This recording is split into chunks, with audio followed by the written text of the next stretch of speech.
The global international show. Online now. Activate. Right, so we're here in Cool London on the Friday Takeover with a live feed to Japan, Tokyo. My main man that gave me my first radio platform ever. It's the notorious LT.STITCH. What's going on, Stitch? What's going on, bro? How's things? You good? Yeah, man, all good. It's always good to hear your voice, man. You know what I mean? It's that feeling of nostalgia, you know. I always talk about nostalgia on my shows, and just to hear your voice as well, it's just like rah, it takes me right back, you know what I mean? Way back when, bro. So you're out there in Tokyo, you're saying about the weather's all blazing out there with heat and all that, you know what I mean? Roast, man. We're in shorts and t-shirt right now. What's going on back there in England, man? It's just breezy and cold, you know. We should be in summertime, and you know it is in London. The off-key weather. For real. Talking about the nostalgia feelings, and I'm trying to recreate this vibe to show about the foundational members from the scene, as in like the guys from Weekend Rush and Defection. Now my intention was to organize an actual Weekend Rush and Defection takeover on Cool London, you know. So I had Mixmaster Max on the show last week, and then obviously you this week as well, to see what's going on with the live feed, because you cannot do an old school show without foundational man like you know what I mean? Yeah, man, for real. Madness. Eating the banana. He's got his kids in the background and all that. The whole JVB massive is there as well. So bless up all the crew over there, man. In the house. Yeah, man. So let's go back and let's start about your history in the business and how you got into music. What, back starting up the station? No, just actually as a youth, how did you get into music? Was it sound systems? Was it what was it? Yeah, basically around the way, man. Yeah. We used to have the little block parties. In the summertime, people used to put their speakers out into the garden and stuff. You're from Hackney, isn't it? So it's yeah, we always hear about the notorious Pembury Massive and the Nightingale crew and all that. Like, where was you based from? I'm from Nightingale, actually, man. Okay. Right on the block, E5. Yeah. So big up the Nightingale Massive, maximum respect. And big up all the crew over there. Yeah, so basically, you know, I used to buy up some tunes in the end, and got hold of a couple of techniques. I was one of the first mans around on the block with techniques. People used to come from Pembury to come check out the set, you know. Yeah. So I used to buy me records down in Wide for Sound and thing. So I always had records around the house. So the Weekend Rush story, how it started up is a brethren of mine, he had a mitter. Yeah. Right, and what happened was he never used this mitter, but before he got a chance to use it, he got taken away on some other thing, so he went to do a little bird leaving this mitter. So me, Dicer, Miley, and a brethren called Chunks. Yeah. From Chunks' apartment, we thought, all right, let's turn this thing on and let's see what happens if we turn it on, kind of thing. So we rigged up some decks and stuff, and we made a little dipole aerial, and we stuck it out the kitchen window. So we started transmitting this thing, just playing records, you know, to ourselves, just having fun there. So we thought, child, let's see, I wonder how far we're transmitting, you know, let's have a drive. So from Nightingale, we hit Clapton Pond roundabout, mate, and we started breaking up, you know. Yeah. So we was like, nah, this ain't good. So someone had the idea, because back in the day we used to use the CBs, you know, 1/4 for a copy and all that. So what we done was we went up and we put the aerial up on top of the roof now. And that's where the game begins, my friend. We was blowing out to like Southend. Wow. On a day we could hit Southend. And what frequency was that? We was back on 90. We was on 91.95, I think we came on originally. The meter was set to 91.95. Yeah. So basically we transmitted like that for about 2 months. We had no phone line or nothing. We was just calling mans from around the area. Whoever's got records, come do a show. Yeah. Back then it was hardcore. It was a hardcore rave scene going on. Because there were so many names that grew up that rose to fame through Weekend Rush and Defection. We'll talk about Defection later. But, you know, so what sort of guys was you calling up at the time to come around? On Weekend Rush, we had, I'm going to try and remember, man. But you know when you start trying to remember, man, and you leave out, man's vex up. Anyway, there were Tony T there. There were Ragga-B, Evil Ed, Mixmaster Max came down. And yeah, Force of One was there. Yeah. Weekend Rush. Yourself was there. Yeah. Justice was there. Yeah. That's our foundation, man. Because it's even still trying to get the link. Because I've been trying to remember as well to say, oh, who was some of the names that, you know, I grew up. I remember I was a kid, so I'm trying to remember now, you know, who they were and stuff like that. I mean, obviously, you had MCs like Chatter B. Yeah. You had 5-0. You had Hardcore General. Yeah. Shabba as well was there in them times as well. Shabba. Funky Flirt, Rusher and Fox. Yeah. You had Fearless. Right. The list goes on and on, man. Basically, you nearly had everyone, you know. Yeah. And so these are just friends that you just called up to come and do, you know. So basically, all these people was riding on the block, you know. They're all local East End guys. Yeah. And then it just blew up the way it did, because obviously, you know, being a heartbeat of London at the time for Weekend Rush was an outlet for the youngsters, you know. With the Saxon shows that I've done, and they talk about the reggae music was the heartbeat, and that was their outlet, was Sound System in their days. And then obviously it moved on to the radio station side of things, so radio was the outlet for hardcore music, you know, underground acid house, that sort of a flavors. Basically, when we came on, man, people were still calling these kind of musics devil musics, mate. Right. Everyone was into hip-hop and R&B back then, and we came on playing this fast BPM sound that we were just feeling, you know, acid house, hardcore house music, jungle and them kind of musics wasn't even around yet. It was kind of, I think we had a little something to do with creating this jungle by putting MCs like yourself, 5-0, and man like that to come on the mic and basically give this hardcore music. We kind of gave it a Buru sound now, if you know where I'm going with this. No, that's right. That is true. If it weren't for stations like Weekend Rush, Defection, Cool FM, I don't, you know, the scene wouldn't be where it is today. You know, it was a major stepping stone, and like I said, for rising stars at the time, you know, for whatever genres they may have gone off to in later stages, you know, it was the pinnacle was Weekend Rush and Defection, and of course Cool FM. You know, so obviously you had those sort of things that go through the years, but you had you came up and got against a lot of trouble from the radio authorities as well, because Weekend Rush was notorious for the stories that they told. Now Eastman always tells us about these stories were not true, you know, for what they publicised the news to say. People went up on the roofs and they, you know, so if anyone got up there, they would have got a big shock with volts of we didn't electrify anything. We didn't do any of this electrifying thing, but we did make some concrete walls. Yeah. So like, the barricade in the transmitter, someone came up with a good idea that we're gonna build a wall, so we went up there with our cement and everything. We bricked this meter in. Yeah. The day they came to kick down the door, they usually just came and kicked the door off, you know what I mean? But I think someone might have broke their toe that morning there, mate. Well, that's it. And then the way it comes around on the news, because obviously if we look on YouTube, they've still got some of the news footages from those times, and says, oh, Weekend Rush was notorious radio station that booby-trapped roofs, so the radio authorities couldn't get through. They've turned the tops of London tower blocks into fortresses. Police and council officials made the discovery when they tried to break into an apparently empty council flat in Hackney in East London. What they found was a booby-trapped barricade of concrete and razor wire. Phil Bales reports. Once this was a typical high-rise council flat in Hackney. Now it's a pirate's fortress protected by 3 tons of concrete. Workmen sent to smash their way in say they could have been killed.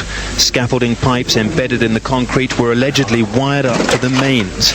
It's claimed glass files containing ammonia and CS gas were embedded in the wall, waiting for the workmen to strike. This block in itself is quite high up on sort of London's skyline, and it's an ideal place if you were so motivated to have your own radio station, but we are not going to let people do that in our residential properties.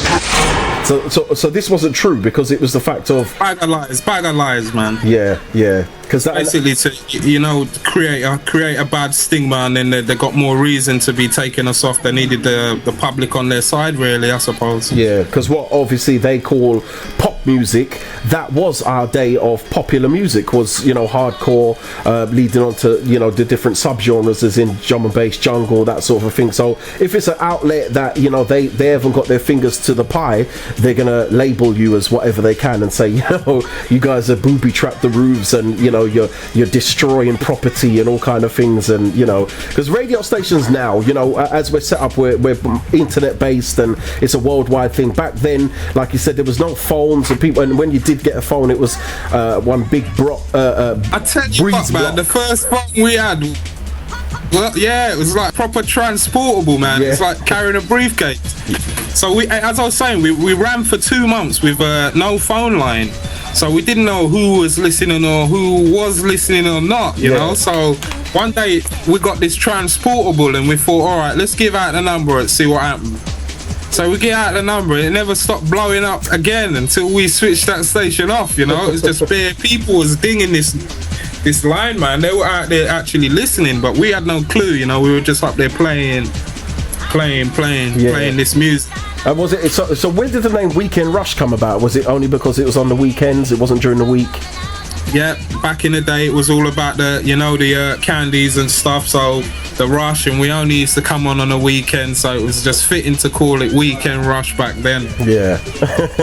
So as the station grew as a network with, you know, actually sorting out show times, so everyone had allocated show times, and the popularity of the station grew to epic proportions, you know, from London City, you know, this station, it took over a lot of it's gone worldwide now, isn't it? Yeah. Madness, man. Well, that's it. There you go. You know, you had the internet, but I'm trying to show the people, you know, the youngster listeners that didn't even know about this, and you guys had pages and that sort of thing. People used to run to phone boxes to call the stations. I tell you. Yeah, excitement. Calling up the mobile was like 50p a minute. You know, it was mad money back then. Yeah, calling up and stuff, and we used to have young people's parents coming up, calling up the number.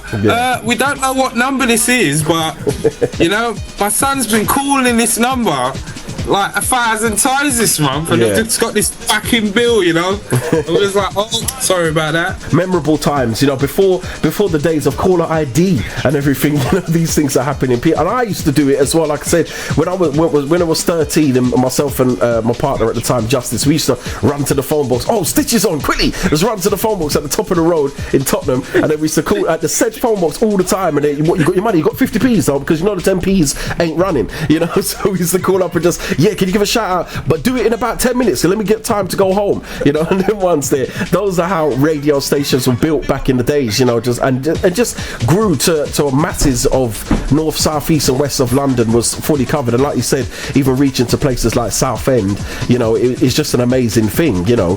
So what happened with the switch between Weekend Rush and Defection? Basically, there was basically too many DJs, man, for the one station, you know, and a lot of egos, and so we figured that we should split into two, and maybe we had a lot of different music tastes as well. Yeah. So Defection came on as a kind of a fresh perspective. This is afterwards when this all blew up, and there was enough room for two stations now. Yeah. So we basically just split.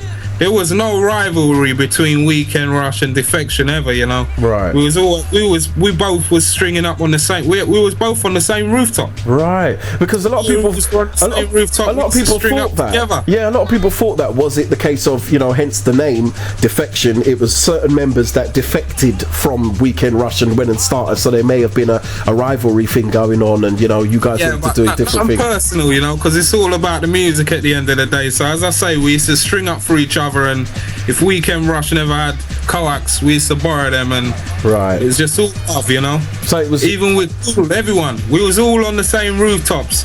Weekend, Defection, and Cool in the end, even. Yeah.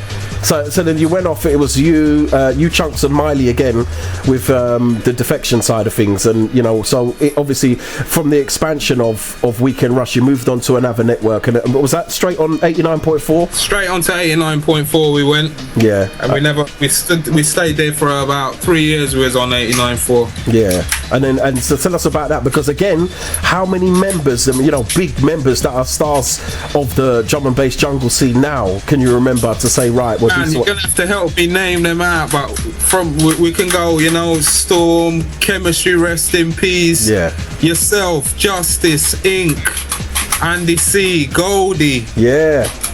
Because these you name a few madness, man. You were there, you know. Yeah, well, these are the other stories again that I love to tell, because it's these people are now icons in the business, you know. And the first time, I always tell this story to people that are interested, you know, when again running to the phone box. It was one of your shows, and I think it was a Sunday, and I ran to the phone box with Justice, and I rang you up, and I said, you know what, we're like an MC and combination team, like, you know, and we want to come down. And you was like so welcoming, we didn't expect it, and you was like, yeah, all right, we're here, come down. It was yo. It was the up to the plate, man. Yeah, that was it. Come through, and it was at the Norfolk. I think it was Norfolk Estate, just before Clapton Pond roundabout. And you said, "Yeah, this is what we do. Come down here, blah blah blah, and you'll meet us." And then we come out, we meet you, and then we remember you as bare chest, and then you opened the door, and we was like, "Rah!" We're sort of intimidating, these big locks on your head and all that. We was like, "Rah!" All right, and we took us through. And I was saying this last week with Miss Master Max. I said, "Do you remember like there was a mountain of beer cans in the corner, right? And then there was the mattress that was blocking the door that took us through to the front room. And then we went in there, and we were so intimidated. And then you was just like doing your thing, you know. And this is the times, again, this is what I remember, is you was mixing in 28 Gun Bad Boy from a guy called Gerald. And the way you was chopping this tune in, this was a notorious thing for me and Justice. We was like, raw, look at the man's chopping the tune with the fader and all that. And that, you know, I use those skills today. I'm not telling no lie. The way you was chopping and cutting certain tunes and your mixing formula, I use some of those formulas, and it took me through to where I am today. You know what I mean? That's no lie. I think a lot of people have pinched onto that style there, man. I heard from top to bottom doing that thing there, man. Yeah. And, for real, and then that was it. And then you put us to the test, and you gave us the mic and said, do your thing. And by this time, Chatter B and them, man, they're coming. And coming up next was Chemistry and Storm, and then Goldie. And I remember Goldie coming in a sort of camouflaged army. We were so intimidated, you know. And then man was like, bust lyrics, go on, let's hear it. I don't even remember a word that I said, because I don't remember none of the lyrics or anything. And obviously we was always bedroom DJs, so we moved on later on in life. How do you feel about that sort of thing, knowing that you was a pioneer foundation that set up these networks that had all these rising stars come through? What I'm saying, it's all good, man. At the time there was a need for it, you know. There was a massive gap out there. Enough talent needed to come through, you know, so I'm just glad that we could help everybody got through. Yeah, that's good, because I mean, obviously over there as well in Japan, you must see these people come through your network. You know, I know Terry T said he's linked you up over there. You know, you obviously must see people like Goldie and them sort of people, and they're still showing you love. Yeah, every time they come in, man, my phone goes, you know what I mean? I go link up them, man, we're reason up a while, you know what I mean? I go check out their show and whatnot and thing, man. So I see enough mans come through over these sides, trust me. Yeah. And then what's drum and bass jungle like out there in Japan? There's a small scene, man. It's here. It's been here since around 1995. Yeah. And it's got its followers, you know. It's like it's not gonna die out. Yeah. There's some purists. There's only for purists. And then obviously with the events that you're involved in over there, let's go back again and talk about some of the events that Weekend Rush Defection was involved with, because these are monumental events that you guys was involved with, because you lot was headlining all over the place, you know. What's sort of Telepathy, Life Utopia, Fantasy, Genesis, all these kind of parties there. We used to work with all them guys and promoting them, DJing down there and stuff like this. Yeah. And so is it small parties back then, man? Yeah, that's what I was gonna say. That's what I mean. These was the small, you know, from the events that have grown now. Even, you know, the Telepathy and Desire and those sort of events that are coming back in a strong way in London. You know, to say, you know, these are the teacher events sort of things, and you know they're going on. They're big. They're running again. Do you know what I mean? It's good to see these people back in the game again. Do you know what I mean? Do you miss anything from London? Say you miss DJing over here or anything like that? Not really, man. It's too rainy over there, madness, man. So I mean, yeah, but because, you know, obviously you know, we got the real nitty gritty of sound, you know, when it comes to creation and you know, what's the difference with Japan and why are you over there? Basically, man, the work's good. the weather's good, and the other one's good too, my brethren. And I suppose as well, the technology over there must be like raw, you know. Yeah, there's lots of technology, you know. It's a bump in town, man. It's something you have to come and see. Yeah, oh, listen, I'm telling you, man. If someone asks is Tokyo, it's just something you have to come and see for yourself, man. Yeah, definitely. Yeah. It's just hard to explain how it is. It's just everything. It's the total opposite of what you're used to. Yeah, all the time, because my partner as well, Lenny D-Ice, and we always love gadgets and we love musical equipment. You know, we're still working with the outboards and all sort of thing, and it's like, you know, we can just only imagine what it's like over there in Japan, and I will make that move eventually. You know, so it's a long time coming. I need to get over there, and you know, obviously you guys are doing your thing as well, because I always boost it up over here. You know, I've done the podcasted shows for the JVB network, Japan's visionary broadcasting network. You know, and, you know, so what's that? So you've got a network out there as well. Tell us about that. Yeah, man, just spreading the love again. You know how it goes. Got to keep giving the people the music. Yeah. Got a little network going on out here. It's an internet network. And what sort of music is it? Is it, you know, what people would expect It's from all the general, you know. I ain't leaving nothing behind on this one, man. We're going from funk to dub, you know. Yeah. And everything in between. No, that's good. I'm a lover of good music, you know. Not only the drum and bass and the dance music. I'm into everything. Yeah. You know, I started listening to rare groove and funk in the beginning. Yeah. Because I've heard some of your shows, and a lot of it seems to be based around house music. Lately, I moved on to house, UK style house, bit of funky, some deep and minimal. Yeah.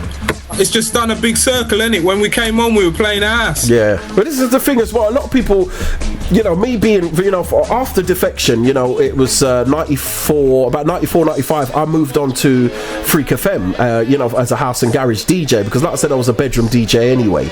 And from the MC, and I moved on initially as an MC with a guy called EZ. And then I used to do, you know, the morning shows with him, and then eventually moved on to DJing. So, you know, it has swings and roundabouts with music. You know, you could be a house DJ initially. A lot of drum and bass DJs started off with acid house, you know, and then moved through the generations of time and stuff like that. So, you know, it's when people try and pigeonhole you to say you can only play that because that's where you come from, you know, that's wrong, you know. So it's good to be so diverse as JVB Network is, you know. Catching some of the shows on there is really, really good. Yeah, it's just all dance music, man. Just anything you can dance to, Madness. I mean, also, so you've been out there for how long? You been out in Japan now? Man, I've been here 8 years now. I've been here. So family, kids, and all the rest of it, the full shebang, you know. Yeah. Was you out there with at the times of the tsunami and them sort of things? Did that affect you? Yeah, actually, I was out here when the tsunami. We was all out here when that tsunami and quake hit there last year. Yeah. Madness was going on in the town. So yeah, like the whole house was gonna shake down, bro. So that's the thing, because that's amazing, you know, because we catch up with the news, and you know, it was major times, you know, for tsunami and them sort of things.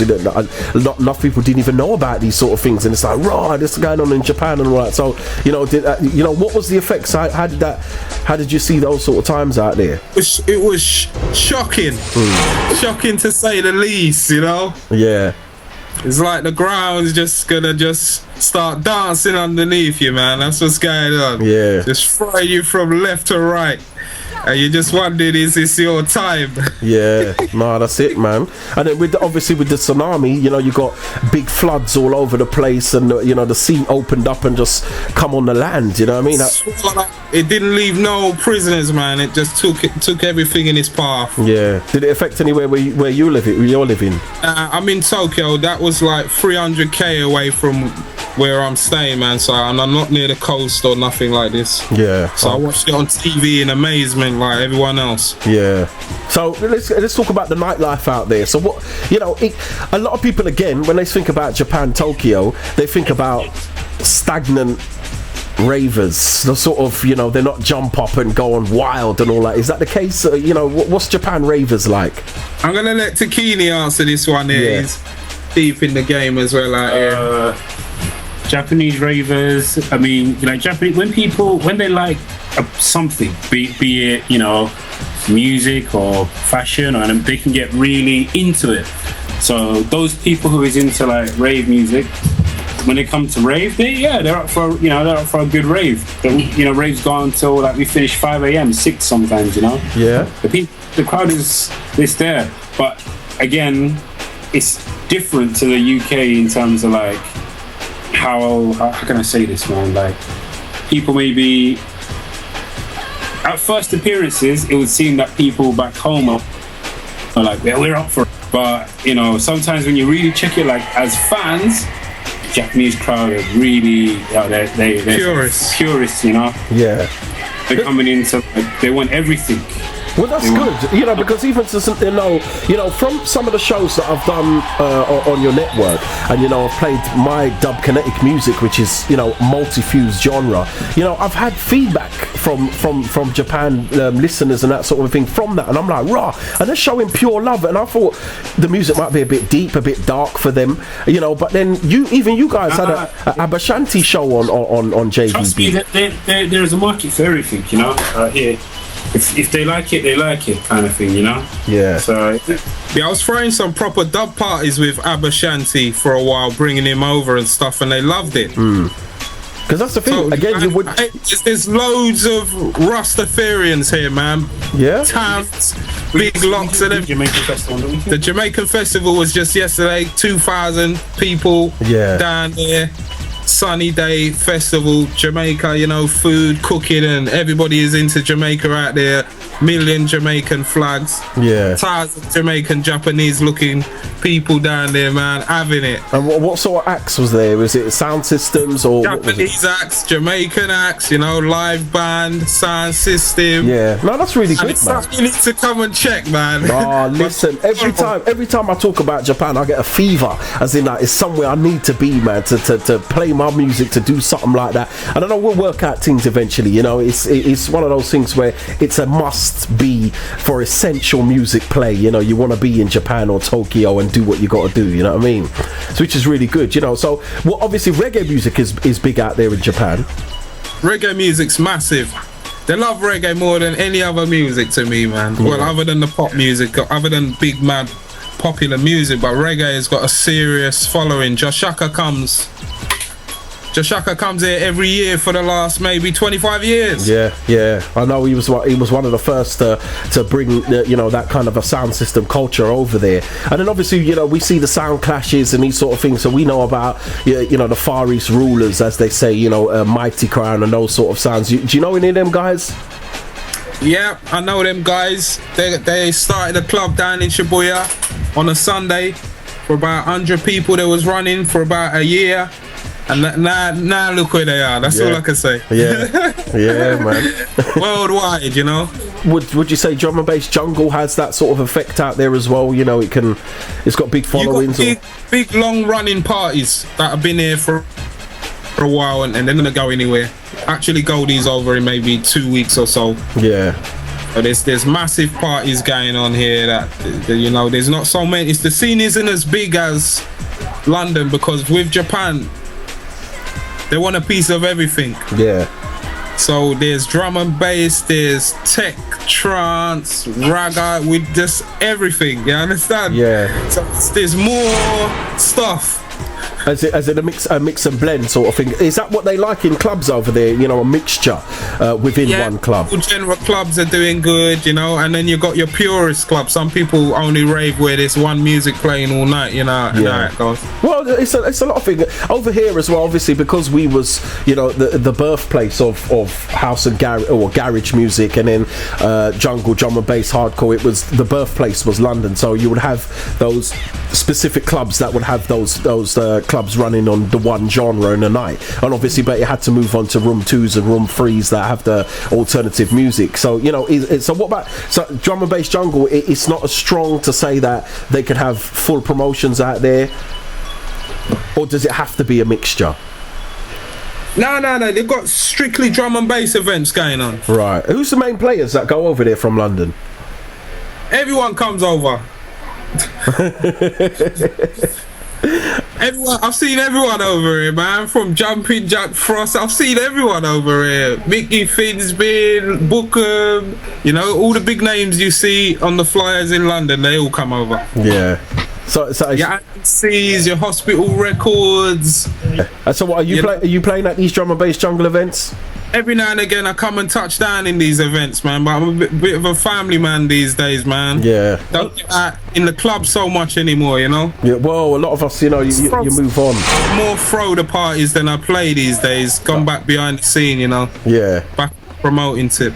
Well, that's really good, man. But like I said, it's always a pleasure to hear your voice, Stitch. You know what I mean? I've got to come over there one time, you know, if flights weren't so expensive, you know, come over there and see what's going on over the sea, man, and chill with the guy that gave me my first platform for radio, you know what I mean? And always got everlasting love for you, man, you know what I mean? Big up yourself, Madness, man. Large in the game, you know. Yeah, man. Enough respect. And big up all the JVB Massive, Japan's visionary broadcasting network. Hey, I'm still waiting on them jingles, bro. Oh yeah, I know. I'll get on the. Well, I'm in the studio now, so when we close this down, then I'm definitely gonna get on the case and deal with it for you.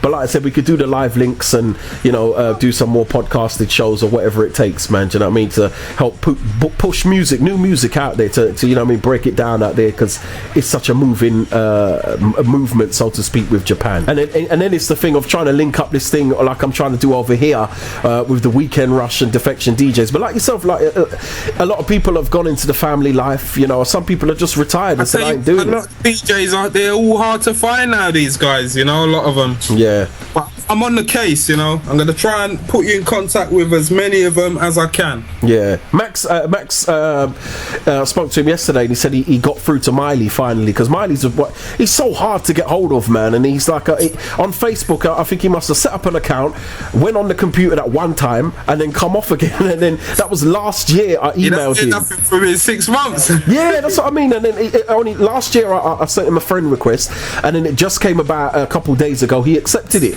So I was like, raw. I said, this guy's been so hard to get hold of. Do you know what I mean? So yeah, we're trying to see what we could do to make this link up. You know, because I like to pull out all the stops, man, all the boundaries. I bruck them down and say, you know, a major takeover show, because that'll be heavy. You know what I mean? Weekend Rush and Defection and under the cool banner, so to speak. You know what I mean? Yeah, man. Miley's the next man you need to talk to. Man behind the scenes, you know, he's got all the stories, he's got all the dates. But Stitch, we're going to close it down from there. And I say enough respect every time to my main man, Lieutenant Stitch, man. Always got love. Are you still looking younger than ever, man? That sun must be good to you. Yo, some good food running out here, man. Just some veg, you know that guy. Yeah, man. Yo, but I want to big up East, man, as well, you know. And big up all the cool family out there, man. Yeah, man. Enough love. From way back in the day. Yeah, man, enough respect. And if people want to get hold of you, you know, they can find you on Facebook, Twitter. What's your accounts? Yeah, check me on Facebook way back when, man. Stitch way back when. Yeah, you on Twitter?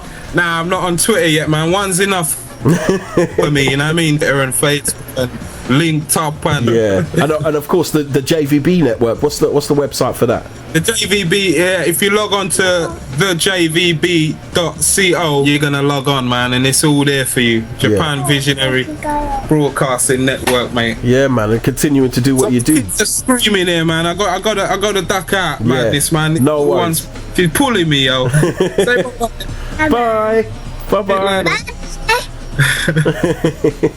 Enough respect. Oh, what about the language? You know, you can speak the Japanese language. So the show. Yeah. Because I was taking the mic on some of the shows when I did, and I was like, you know, on my Cool London show, and I was saying, yeah. You know, I'm doing some podcast links in Japan, and I'm trying to learn some of the phrases. You know, and I said the most I know is like Hyundai. That's about it, which is a car. You know what I mean? So I was trying to jazz it up. That's from Korea, man. This man. It's not even a Japanese car. Mate. You see what I mean? I don't even know what I'm talking about. Do you know what I mean? Enough respect, Stitch, man. Enough love, always, my brother. Man. Yeah, man. We speak soon, yeah? Yeah, I will do. And I'll let you know when the show's been broadcasted, and I'll send you the podcast of the show as well, so you got it there. You know what I mean? Man, please do that. Yeah, man. We'll be in contact, yeah? Alright, man. One love. Bless up, please. It's a global international show. Online now. Activate.